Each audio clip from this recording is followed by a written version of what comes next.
कथा, सुनो सुनो सिद्धार्थ कथा।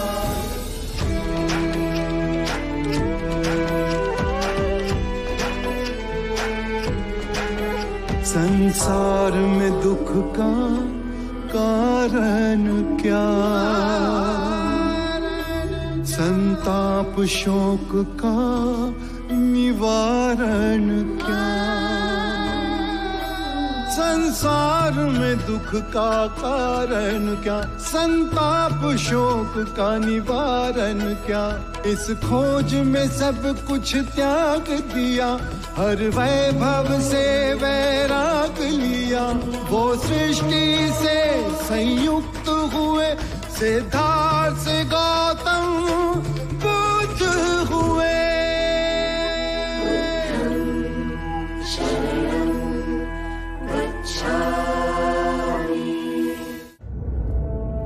आइए, मगध के शिरोमणि परम ज्ञानी ब्राह्मण जो अब भिक्षु बन गए हैं, बड़ा खेद हुआ आपका ये परिवर्तन देख। महाराज,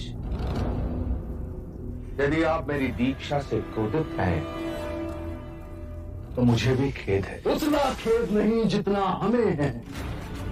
आपने अपनी पूरी ब्राह्मण जाति को, मगध को, हमें लज्जित किया है और हमारे जले पे नमक छिड़कने के लिए उस बुद्ध के अनुयायी बन गए हैं आप। बुद्ध के सामने शीश अनायास ही झुक जाता है। आपने मगध नरेश के सम्मान के शीश को झुकाया है और अब आपके शीश पर मगध की जवाबदेही बनती। जब मैं बुद्ध से विवाद करने आया तो मैं ज्ञान के अहंकार में था, और जब मैंने बुद्ध का तेज देखा तो मेरे अहंकार का शीश टूट गया और अपमान हुआ हमारा। हमने आपको बुद्ध को पराजित करने के लिए बुलाया था, पर आप ही बुद्ध से पराजित हो गए। महाराज, मैं संघ की शरण में इसलिए नहीं आया कि मैं आपका, जाति का, धर्म का अपमान करूं, किंतु मैं संघ की शरण में इसलिए आया हूं महाराज कि मैं जीवन में कभी परम धर्म के किसी मार्ग को पा सकूं, सुख दुख से परे शांति के मार्ग पर। तो दुख से परे जा रहे हैं, अपने कर्मों के दंड को भुगते बिना। महाराज, आप जैसा उचित समझें करें। सागर के गर्भ में समाहित पृथ्वी पर जब हम विजय प्राप्त करते हैं तो हमारी तृष्णा और बढ़ जाती है, और सागर से परे की पृथ्वी को भी जीतना चाहते हैं। जिस प्रकार मनुष्य लोभी होता है, उसी प्रकार सागर भी लोभी होता है। वो सदैव जल की इच्छा रखता है, और जिसने अपने आप को जीत लिया उसने महाराज ब्रह्मांड को जीत लिया। बस, अब एक और शब्द नहीं। मैंने आपको यहां धर्म की चर्चा के लिए नहीं बुलाया है। आप स्वयं को जीतने जा रहे हैं, दुख से जीतने जा रहे हैं, है ना? तो देखें कि आप दुख पर विजय पा सके। ले आओ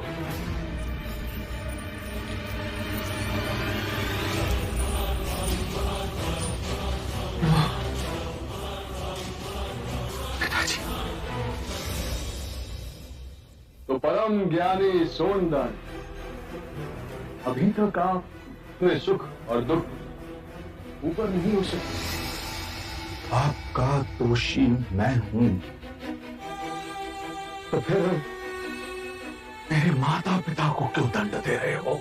आपके बुद्ध कहते हैं कि हम सब परस्पर जुड़े हुए हैं तो दंड आप पाए या आपके माता पिता। अंतर क्या है? हम तो केवल ये देखना चाहते हैं कि दंड का अधिक प्रभाव कहां पड़ता है।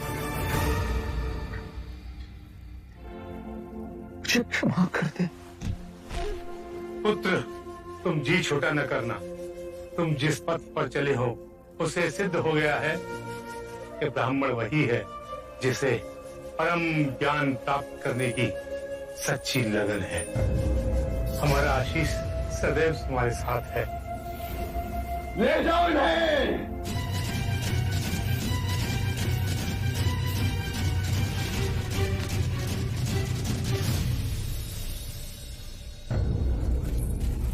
ये सैनिक हमारे साथ क्यों चल रहे हैं? हमारी सुरक्षा के लिए। वन में कई प्रकार के संकट आ सकते हैं। हम जानते थे आप हमें कारावास से छुड़ाने अवश्य आएंगे, किंतु आपको आने में इतने दिन क्यों लग गए? मुक्त तो मैं तुम्हें उसी दिन कर देता मालविका, पर क्या करता। बुद्ध को मगध से दैत्यवन लाने के लिए जितने दिन लगे उतने दिन तो रुकना ही था।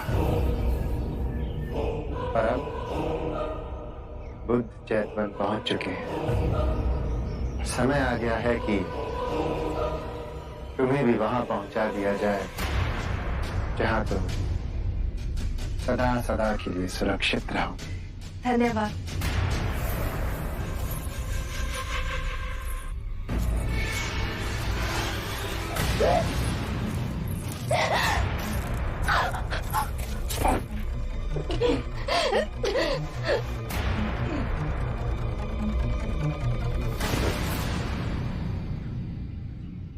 जीवित रहकर तुम्हारा उपयोग हमारे लिए समाप्त हो चुका था मालविका,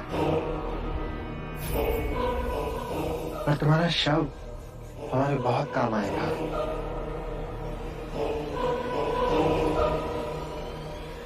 कभी कभी बड़े लोगों के लिए छोटे लोगों को बलिदान देना पड़ता है। बुद्धम शरणम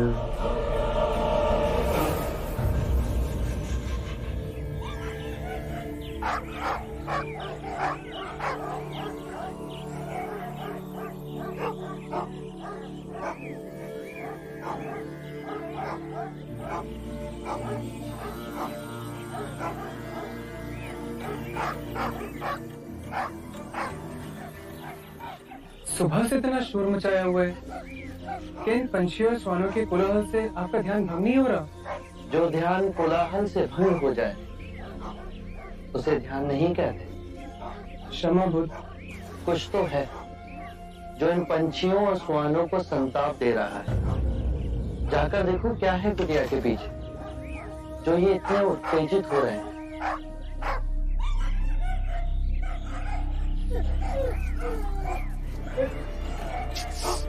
हट हट हट हट।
बुद्ध, लगता है बहुत गहरा षड्यंत्र रचा गया है। शव को देख के अनुमानित होता है कि सबसे पहले इसकी हत्या की गई थी और फिर उसे यहां लाके गाड़ा गया है। परंतु ये षड्यंत्र किसके विरुद्ध रचा जा रहा है? आप करुणा निधान है बुद्ध, परंतु इस संसार में ऐसे विषैले सर्प भी हैं जो करुणा का प्रत्युत्तर अपने विष भरे डंक से देते हैं। हो ना हो, ये सारा कृत्य आपको कलंकित करने के लिए रचा गया है। ये वही स्त्री है बुद्ध जिसने मगध की भरी सभा में आप पर लांछन लगाने का पाप किया था। जितना बड़ा पाप ना किया उससे बड़ा दंड भोगा है इसने। मैं स्त्री के हत्यारे को खोजकर आपके चरणों में ला फेंकूंगा।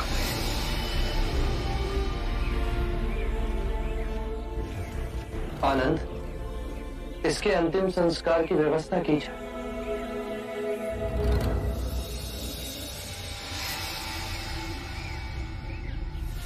पंडित दोमुख,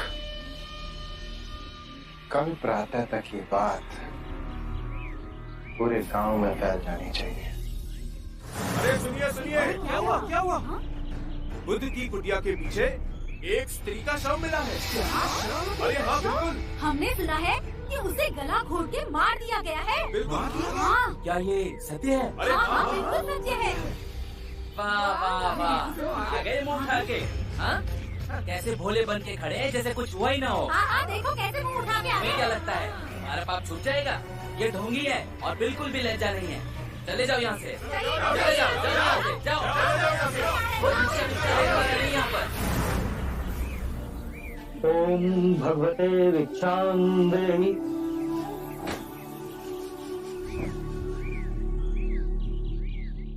क्या ये सच है कि आपके संग में किसी स्त्री की हत्या करके उसका शव गाड़ दिया गया था और फिर वो शव बुद्ध की कुटिया के समीप पाया गया है? जाओ कोई और घर खोजो। किस मुंह से भिक्षा मांगने आए हैं आप? हम हत्यारों को भिक्षा नहीं देते हैं, जाओ यहाँ से।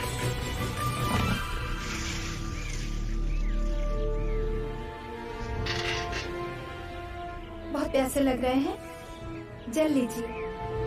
लोग तो कुछ भी बात बनाए, हमें बुद्ध पे विश्वास है। रुको, एक बूंद जल न देना इन पाखंडियों को। इस गांव से तुम्हारा दाना पानी उठ गया है। चलो।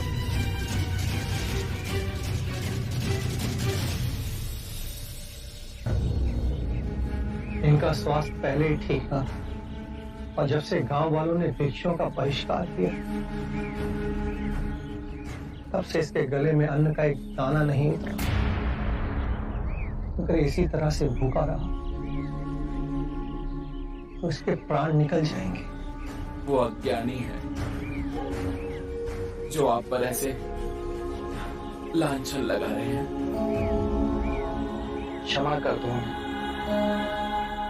मैं स्वयं जाकर तुम्हारे लिए अन्न का प्रबंध करूंगा।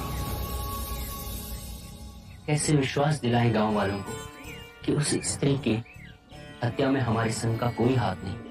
और अब तो गांव वाले भी हमसे घृणा करते हैं बुद्ध। घृणा का उत्तर घृणा से देना कभी सार्थक नहीं हुआ। घृणा प्रेम से मिटती है और यही शाश्वत नियम है। परंतु इस असत्य को सत्य मानने लगे हैं लोग। 3 बातें कभी अंधकार में नहीं छिपती: सूर्य, चंद्रमा और सत्य। बिना अन्न के हम जीवित रह सकते हैं, परंतु बिना जल के आप सबके लिए ये दिन कठिन और विषम होगा। परंतु योग साधना में इसका एक मार्ग है। अपनी जिह्वा को गोल बना बाहर निकालिए और मुख से श्वास लीजिए। प्यास नहीं सताएगी।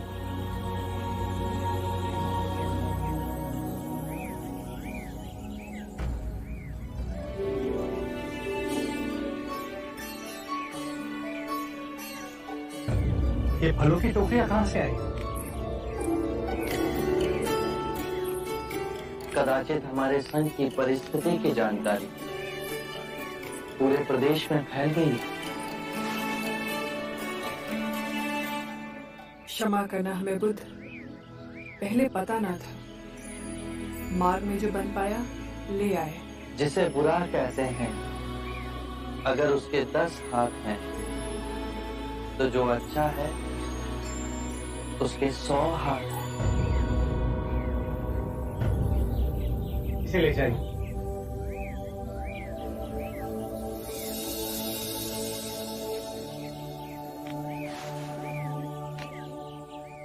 तुम्हारा यहाँ आना अकस्मात नहीं जीवक। जब बचपन में आपसे मिले तो आपकी छवि अमित छाप मेरे मन में छोड़ गई। तक्षशिला में पढ़ वैद्य की शिक्षा प्राप्त की है जीवक ने। इतने वर्षों से मन में आपकी ही धुन रही। आपके चरणों में अपनी विद्या समर्पित करने आ ही रहे थे, ये दुखद समाचार हमें मिला। हमसे जो बन पाया ले आए। आभार तुम्हारा, पर अपने जीवन की सबसे अनमोल निधि जीवक को तुम स्वयं ले आई। ये शुभ है। एक माँ अपने पुत्र को ऐश्वर्य का मार्ग छोड़ संन्यास के मार्ग पर स्वेच्छा से लाए, ये बहुत सराहनीय है आम्रपाली। किसी अदृश्य डोर ने आपको हमसे बांधा है प्रभु। जीवक की परम इच्छा थी कि अपने आयुर्वेद के ज्ञान को संघ की सेवा में लगाएगा। चिकित्सा की यहाँ अधिक आवश्यकता होगी यदि आप इसे स्वीकारें।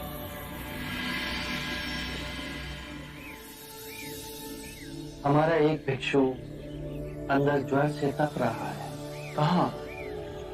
आइए, मैं आपको ले चलूं।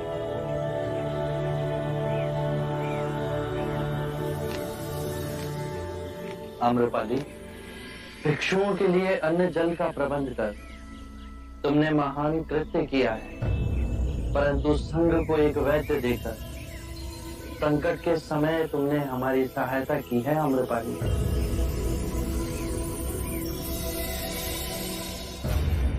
आपको विश्वास है कि मानविका के घर से हमें उसकी हत्या का कोई प्रमाण मिल सकता है? बुरे कृत्य हमेशा अपने पद चिन्ह छोड़ के ही जाते हैं। ढूंढो।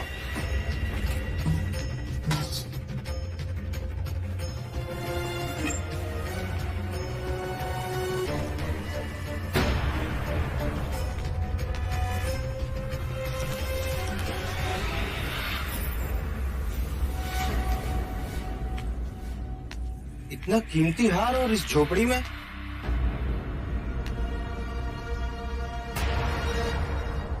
ये तो किसी पुरुष का हार है। राजघराने के चिन्ह भी इंकित है। शाक्य राज परिवार का चिन्ह।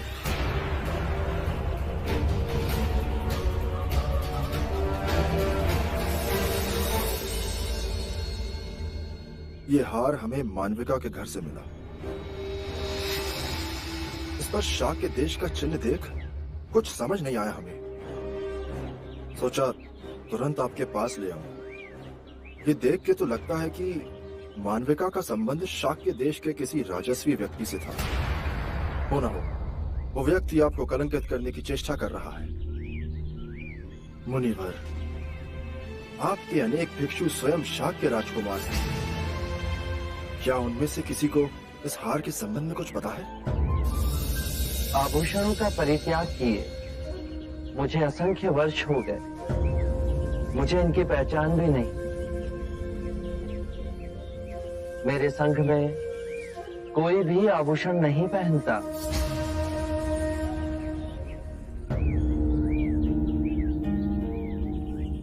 एक बात और मुनिवर, हमने मानविका के आसपास रहने वाले लोगों से भी पूछताछ की। एक ने बताया कि लगभग 1 वर्ष पूर्व एक राजस्वी व्यक्ति मानविका के साथ रात्रि में उसके घर गया था।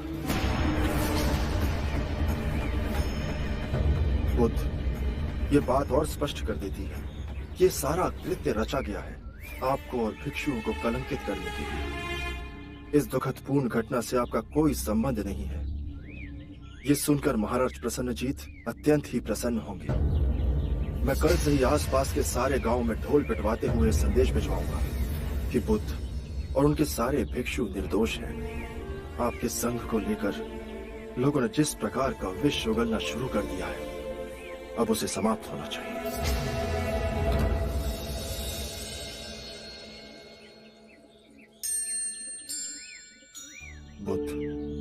यदि आपकी कृपा मुझ पर बनी रहे तो मैं उस दोषी को पकड़कर आपके चरणों में ला फेंकूंगा।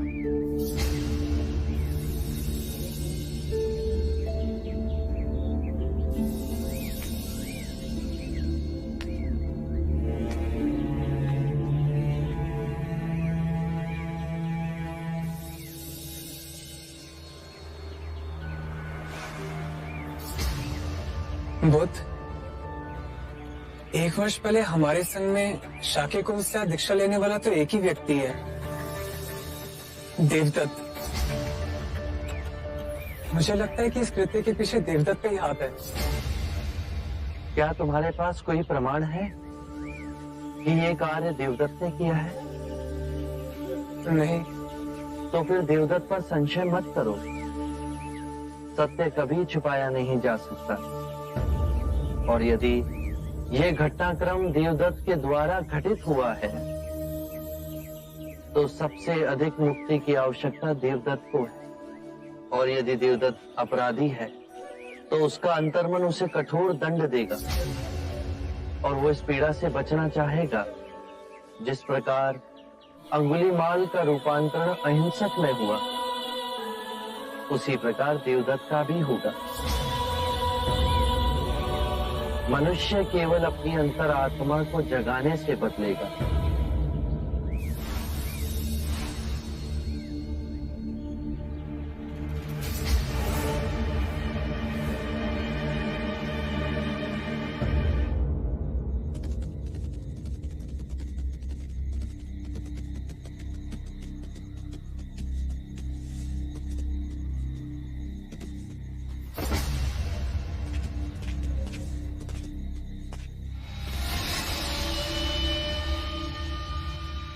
महाराज, सबके सामने मिलना उचित न था।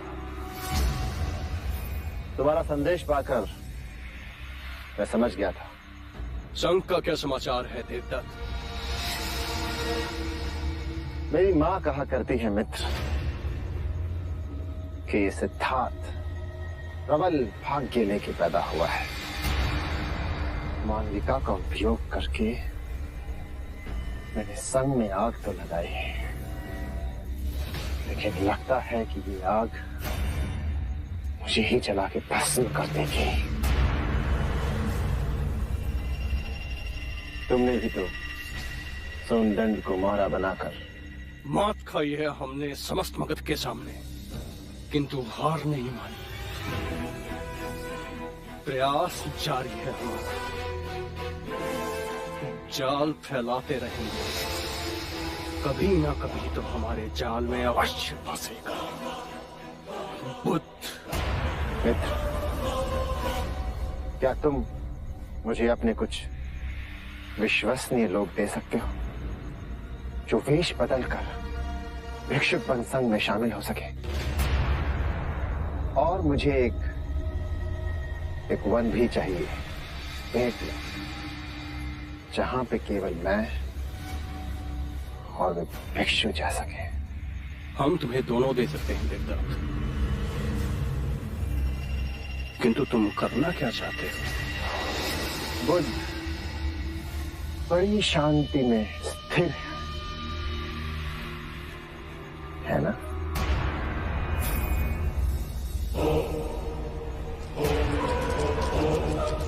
जब संघ में आग लगेगी और चारों ओर से बुद्ध को घेर लेगी, तब देखते हैं कि शांति कैसे स्थिर रहती है।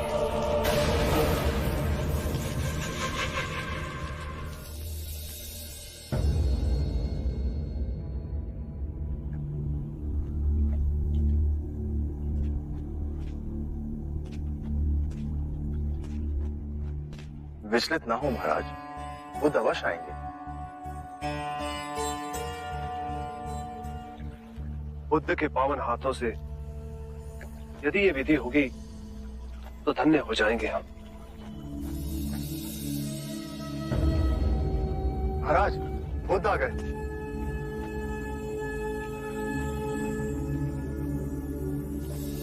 प्रणाम। एक विनती है आपसे। कहिए राजन। पिछले कई दिनों से मेरे स्वप्न में मेरे पिताश्री आ रहे हैं।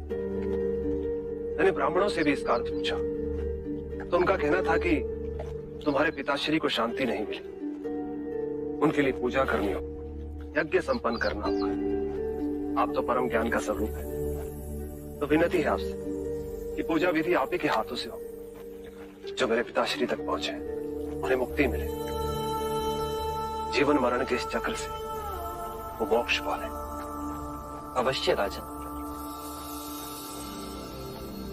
आप मिट्टी के 2 घड़े मंगवाइए, एक में घी भरवाइए और एक घड़े में कंकड़ पत्थर भरवाइए, और उन दोनों घड़ों के मुंह कपड़े से बंधवा दीजिए और उन्हें लेकर नदी के तट पर आइए। मैं वहीं आपकी प्रतीक्षा करूंगा। मैं भी इसका प्रबंध करता हूं महाराज।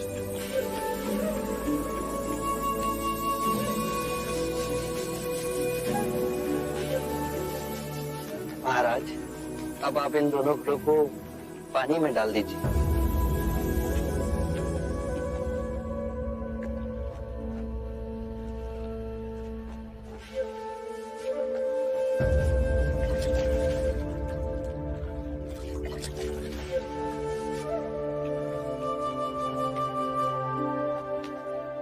महाराज, अब इन दोनों घड़ों को आप तोड़ दीजिए।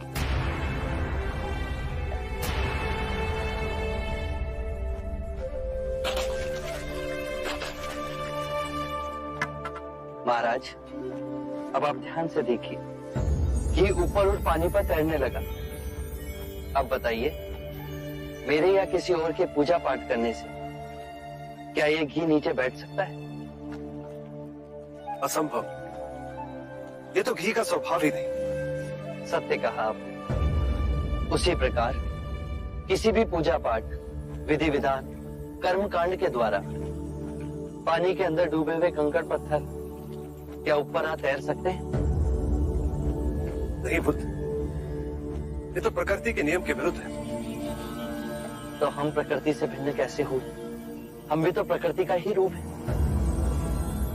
सत्य कहा बुद्ध। एक सत्य यह भी है राजन, यदि हमारे पूर्वजों ने अपने जीवन काल में कंकड़ पत्थर बोए, दुष्कर्म किए, तो वो स्वाभाविक ही कंकड़ पत्थर की तरह नीचे बैठ जाएंगे। और यदि उन्होंने अपने जीवन काल में सत्कर्म किए, तो स्वाभाविक ही घी की तरह ऊपर आ तैरने लगेंगे।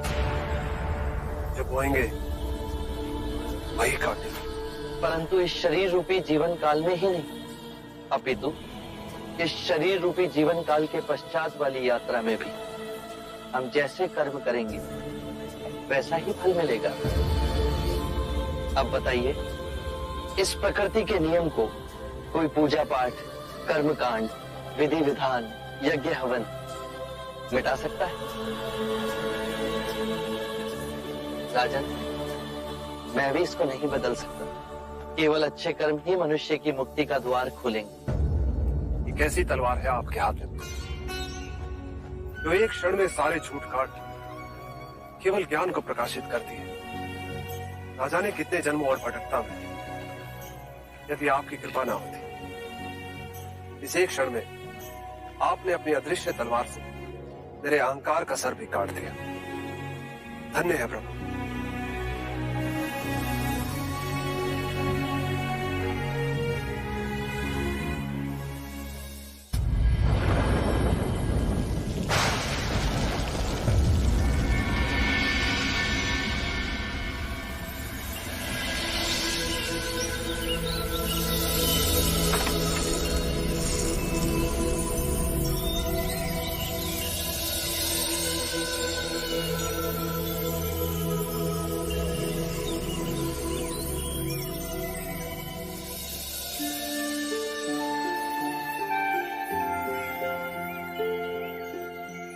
बुद्ध को हमने प्यार से तथागत का नाम दिया। 72 वर्ष की आयु हो गई है, पर क्षिप्त आत्माओं को ज्ञान का जल पिलाने वे हर दिवस आते हैं।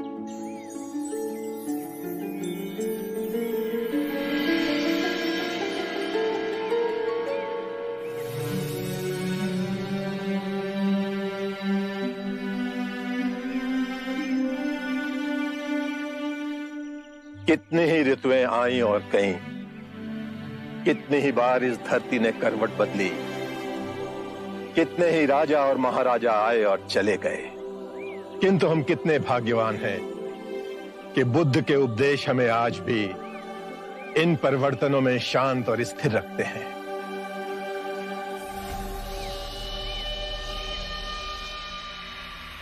जिस बात पे आप इतना गर्व कर रहे हैं, उस बात ने मेरी चिंता को और तीव्र कर दिया है महाकश्यप जी।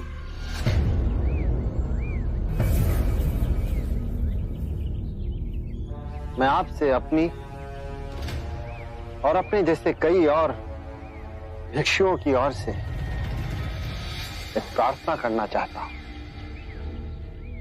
बुद्ध, हम सबका ये मानना है कि संघ की ये प्रतिदिन की समस्याओं को सुलझाने के कारण आपकी साधना बाधित हो रही है। साधना की नई पद्धतियां, नए मार्ग को खोजने में बड़ी कठिनाई हो रही है। और वैसे भी पिछले कुछ वर्षों में जो घटनाएं घटी हैं, संघ में उभरे मतभेद, स्त्रियों का संघ में प्रवेश, मानविका की घटना, इन सब ने कहीं ना कहीं आपको बड़ा कष्ट पहुंचाया है, बड़ा दुख हुआ है आपको इनसे। और वैसे भी पिछले कुछ माह से आपका स्वास्थ्य अब पहले जैसा नहीं रहा। आप जो कहना चाहते हैं आप उस पे आएं। अवश्य। मैं केवल ये कहना चाहता हूं कि बुद्ध को अब विश्राम की आवश्यकता है। इन्हें अपना शेष जीवन शांतिपूर्ण तरीके से जीना चाहिए। ये संघ की प्रतिदिन की कलह से आप इन्हें अब मुक्त करें। आप अपना मत बताइए देवदत्त। बुद्ध के विषय में कृपया अपने अनुमान मत लगाइए। बुद्ध,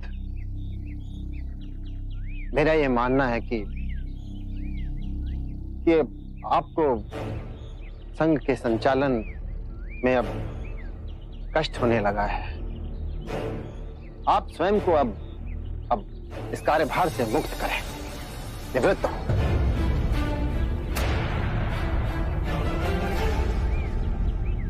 संघ के संचालन की बागडोर अब मैं अपने हाथों में लेने के लिए तैयार हूं।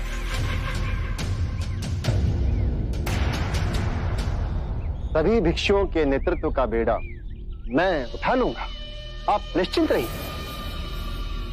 हमारे लिए विचार ही असहनीय है कि बुद्ध के अलावा संघ का कोई और चालक हो।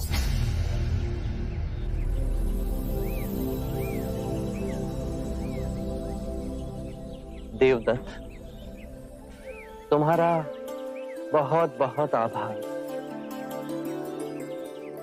कि तुमने मेरे स्वास्थ्य की इतनी चिंता की। किंतु मैं आप सभी भिक्षुओं को आश्वासन देना चाहता हूं कि मैं पूर्ण स्वस्थ हूं और संघ के कार्यभार को संभालने में मुझे कोई अड़चन नहीं।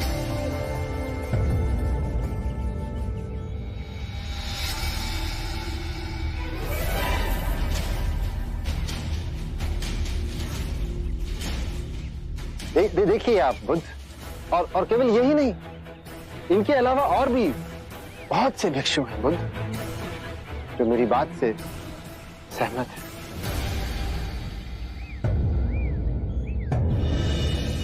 हे बुद्ध, मेरी आपसे याचना है कि आप संघ का संचालन अब मुझे करने दें और स्वयं अवकाश ले लें। देवदत्त, तुमने अपनी बात कही, अब मैं अपनी बात कहूं। आप सभी अपना आसन ग्रहण करें।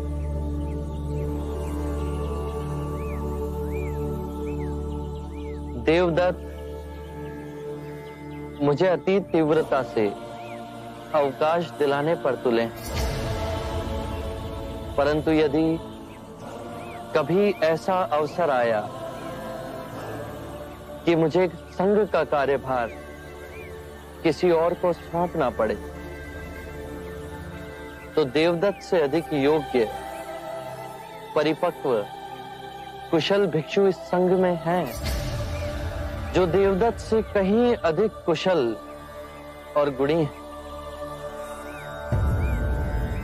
मैंने आज तक मोगलाना, सरिपुत्र और महाकश्यप जैसे महान भिक्षुओं को संघ का नेतृत्व करने का अधिकार नहीं सौंपा। तो देवदत्त, मैं तुमसे संघ को चलाने का अनुरोध कैसे कर सकता हूं? और जहां तक प्रश्न सामर्थ्य का है, तो तुम में अभी संघ को चलाने का सामर्थ्य नहीं।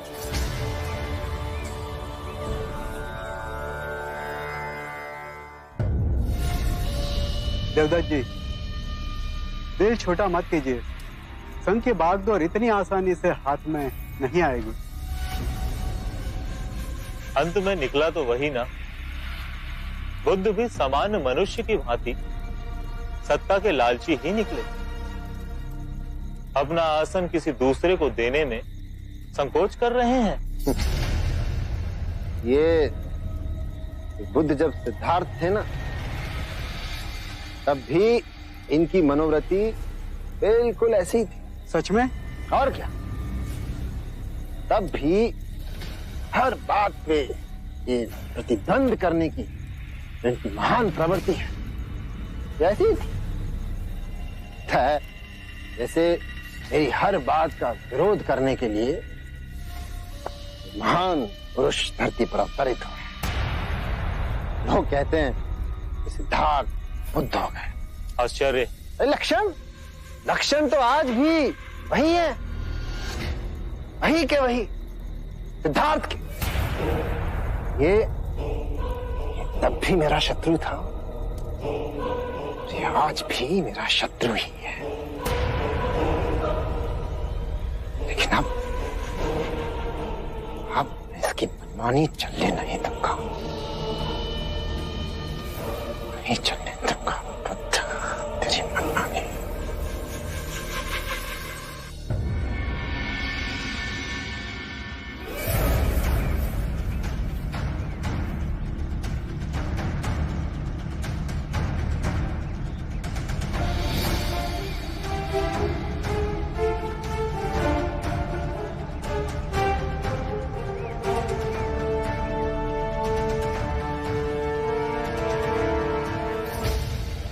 प्रिय भिक्षुओं, अभिनंदन है, स्वागत है आप सबका। सर्वप्रथम मैं आभार व्यक्त करना चाहूंगा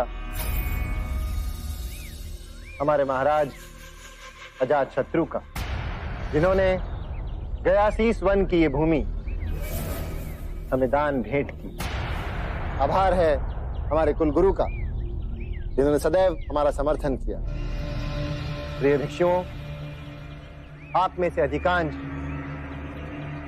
मेरे द्वारा ही दीक्षा प्राप्त है। आपका गुरु होने के नाते ये मेरा कर्तव्य भी है और अधिकार भी कि अपने विचार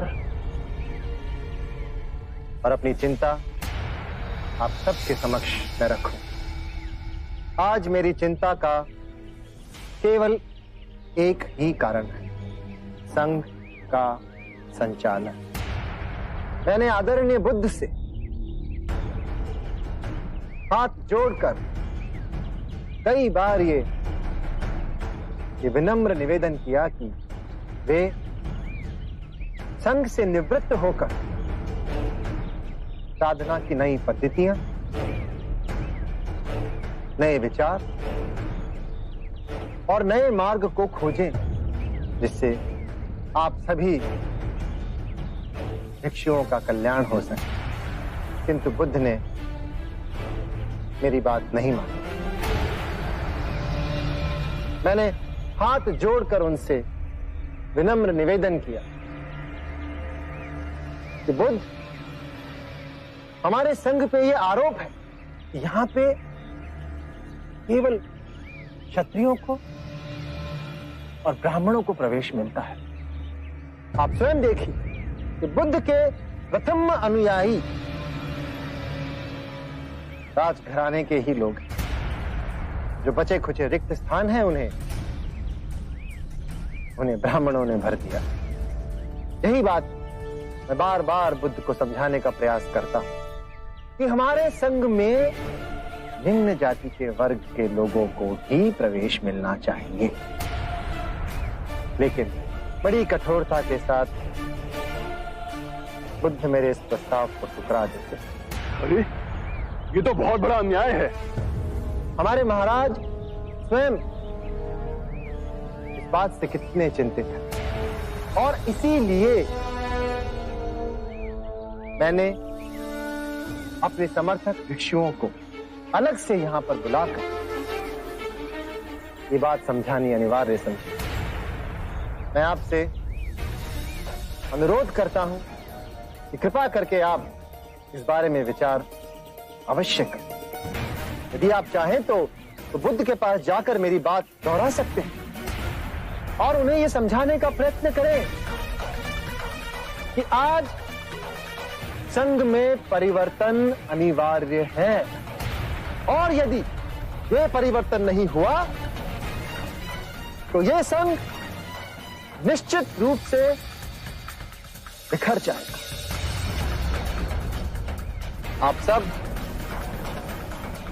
मेरी इस बात पे विचार अवश्य करें।